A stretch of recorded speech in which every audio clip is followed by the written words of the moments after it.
Palamuru Rangareddy project పనులను వెంటనే చేపట్టాలని మాజీ ఎమ్మెల్యే జైపాల్ రెడ్డి డిమాండ్ చేశారు. ఈ సందర్భంగా ఆయన మాట్లాడుతూ నాగర్ కర్నూలు జిల్లా కల్వకుర్తి ఎత్తిపోతల పథకం D82 కాల్వను పరిశీలించి టీఆర్ఎస్ ప్రభుత్వ హయాంలోనే 90% పనులను పూర్తి చేశామని, కేవలం 10% కోసం రేవంత్ రెడ్డి ప్రభుత్వం అధికారంలోకి వచ్చి 20 నెలలు కావస్తున్నా ఒక్క నయా పైసా కూడా కేటాయించలేదని, కల్వకుర్తి నియోజకవర్గం పైన సవతి తల్లి ప్రేమ చూపిస్తున్నారని, నిజమైన నల్లమల్ల బిడ్డ అయితే కొండారెడ్డి పల్లికి చెందిన వాడైతే కల్వకుర్తి నియోజకవర్గాన్ని అభివృద్ధి చేయాలని డిమాండ్ చేశారు.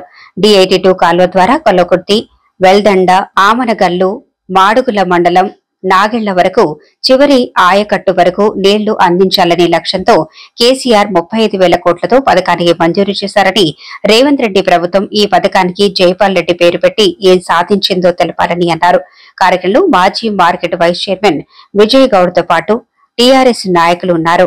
కల్వకుర్తి D82 కాలువలో ఉండి రైతుల సమక్షంలో మా ప్రాంతంలో ఉన్నటువంటి చారగొండ మండలం గాని, వెల్దండ మండలం రైతులందరూ కూడా ఇక్కడనే ఉన్నారు. మా నాయకులు కూడా ఇక్కడనే ఉన్నారు.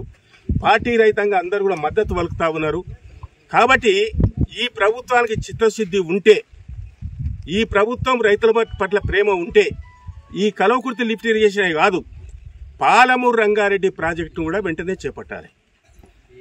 స్వర్గీయ జైపాల్ రెడ్డి గారి జయంతి సందర్భంగా రేవంత్ రెడ్డి గారు కల్వకుర్తికి వచ్చి ఒక బహిరంగ సభలో పాల్గొని కుట్రా చౌరస్తలో జైపాల్ రెడ్డి గారి విగ్రహాన్ని ఆవిష్కరించాడు. ఆ రోజు ఏం మాట్లాడిండు?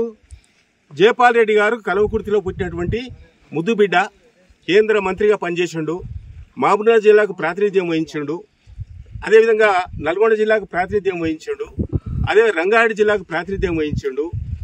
ఆ జైపాల్ రెడ్డి గారు పేరు పెడుతున్నాము పాలమూరు రంగారెడ్డికి అని చెప్పిండు. కేసీఆర్ గారు పాలమూరు రంగారెడ్డికి 35,000 కోట్ల రూపాయలు మంజూరు చేసిండు. 35,000 కోట్ల రూపాయలు 2018లో 17లో మంజూరు చేసిండు. ఇలా నార్లాపూర్ రిజర్వాయర్ కంప్లీట్ చేయడం జరిగింది, ఏదుల రిజర్వాయర్ కంప్లీట్ చేయడం జరిగింది, ఒట్టెం రిజర్వాయర్ కంప్లీట్ చేయడం జరిగింది, కరివేన రిజర్వాయర్ కంప్లీట్ చేయడం జరిగింది, ఉద్దండపూర్ రిజర్వాయర్ కంప్లీట్ చేయడం జరిగింది. ఈ విధంగా మొత్తం కూడా టన్నల్స్ మొత్తం కూడా, గుట్టలు మొత్తం కూడా టన్నల్స్ మొత్తం కూడా కొట్టడం జరిగింది. BHL నుంచి ఒక్కొక్క మోటార్ 30,000 హార్స్ మోటార్స్ మొత్తం కూడా బిగించడం జరిగింది. హెడ్ వర్క్స్ కంప్లీట్ చేయించడం జరిగింది. కేసీఆర్ ఉన్నప్పుడే నార్లాపూర్ దగ్గర మోటార్ కూడా ఆన్ చేయడం జరిగింది. మోటార్ కూడా ఆన్ చేసి కింది కూడా వాటర్ ఇవ్వడం జరిగింది. మరి జైపాల్ రెడ్డి గారు నీకు చుట్టం కావచ్చు, బంధువు కావచ్చు, ఆయన ఈ ప్రాంతంలో పుట్టినటువంటి బిడ్డ, కేంద్రంలో మంత్రి పదవి చేసిండు, మేమందరం కూడా గౌరవిస్తాం జైపాల్ రెడ్డి అంటే.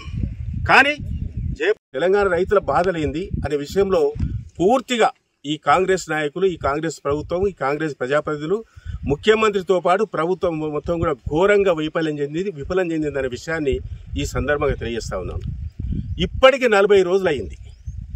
హరీష్ రావు గారు మొన్న BRS భవన్లో ప్రెస్ మీట్ పెట్టి ఈ కాళేశ్వరం ప్రాజెక్టు, గోదావరి నదిపైన ఉన్నటువంటి కాళేశ్వరం ప్రాజెక్టు, కృష్ణా నదిపైన ఉన్నటువంటి ఇలా మహబూబ్నగర్ జిల్లాలో ఉన్నటువంటి ప్రాజెక్టు, భీమా ప్రాజెక్టు సంబంధించినటువంటి సంగమండ ప్రాజెక్టు ఫేజ్ 1, ఫేజ్ 2, అదేవిధంగా నిట్టంపాడు ప్రాజెక్టు, అదేవిధంగా మహాత్మా గాంధీ కల్వకుర్తి ఎత్తిపోతల పథకం, అదేవిధంగా జూరాల ప్రాజెక్టు, అదేవిధంగా తుంగభద్ర నదిపైన ఉన్నటువంటి RDS కెనాల్, రాజోలి బండ డైవర్షన్ స్కీమ్, వీటన్నిటి గురించి హరీష్ రావు మాట్లాడుతూ 36 రోజులు అయింది.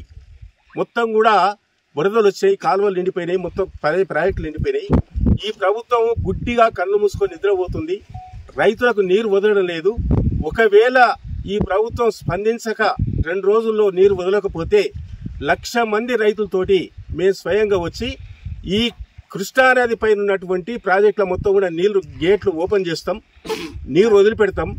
అదేవిధంగా కాళేశ్వరం ప్రాజెక్టుకు సంబంధించినటువంటి మేడిగడ్డ కానీ, సుందిల్ల కానీ, అన్నారం కానీ ఆ గేట్లు కూడా ఎత్తాం. అది కూడా ఎత్తి ఉత్తర తెలంగాణ భాగాన్ని కూడా మొత్తం కూడా సాగునీరు ఇస్తాం. ఎవరో చేంజ్ చేస్తారో, ఎవరు అడ్డుకుంటారో, మీకు దమ్ముంటే ధైర్యం ఉంటే రమ్మని చెప్పి ఒక సవాల్ విసరడం జరిగింది.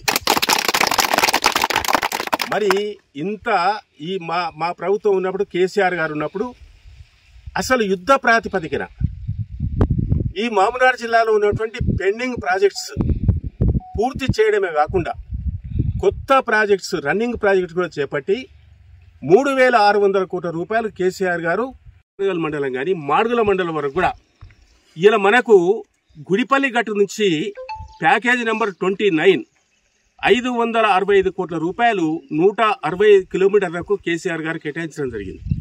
గుడిపల్లి గట్టు నుంచి 160 కిలోమీటర్ జంగారెడ్డిపల్లి వరకు మనం కాలువలు తీపించుకున్నాం, నీళ్లు తీసుకొచ్చినాం. తర్వాత చివరి మండలం మాడుగుల వరకు తీసుకుపోవాలని చెప్పి మేమంతా కూడా కేసీఆర్ గారి మీద ఒత్తిడి తీసుకొచ్చి కేసీఆర్ గారిని ఒప్పించి మెప్పించి 182 కోట్ల రూపాయలు మంజూరు చేసి జంగారెడ్డిపల్లి నుంచి మరి మాడుగుల వరకు నాగిళ్ళ చెరువు వరకు కూడా ఇలా ఆమనగల్లు కవర్ చేస్తూ అదే వెల్దండను కవర్ చేస్తూ ఆమనగల్లు అదే మాడుగుల కవర్ చేస్తూ సుమారు ఒక 80,000 ఎకరాలకు సాగునీరు ఇవ్వాలని చెప్పి 182 కోట్ల రూపాయలతోటి D82 దీని పేరు D82 డిస్ట్రిబ్యూషన్ కెనాల్ 82ను దీన్ని ప్రారంభించి దీన్ని 90% పూర్తి చేసాం. ఈ కాంగ్రెస్ ప్రభుత్వం వచ్చిన తర్వాత రేవంత్ రెడ్డి గారు నేను కల్వకుర్తి ముద్దు బిడ్డని అంటాడు, కల్వకుర్తి బిడ్డని అంటాడు, నేను కొండాడిపల్లి బిడ్డని అంటాడు, నేను నల్లమల అడవుల్లో విట్టు బిడ్డని అంటాడు, నేను నల్లమల పులిని అంటాడు, సింహాన్ని అంటాడు, తొడగొడతాడు. మరి ఎందుకు కల్వకుర్తిని నువ్వు సవతి తల్లి లేక చూస్తున్నావు? సవతి తల్లి లేక ఎందుకు చూస్తున్నావు? కల్వకుర్తిలో పుట్టినందుకు ఆ రుణం తీర్చుకోవాలి కదా. కల్వకుర్తి నీకు జన్మనిచ్చింది కదా, మా మిడ్జిల్ మండలం నిన్ను జడ్పీటీసీ చేసింది కదా.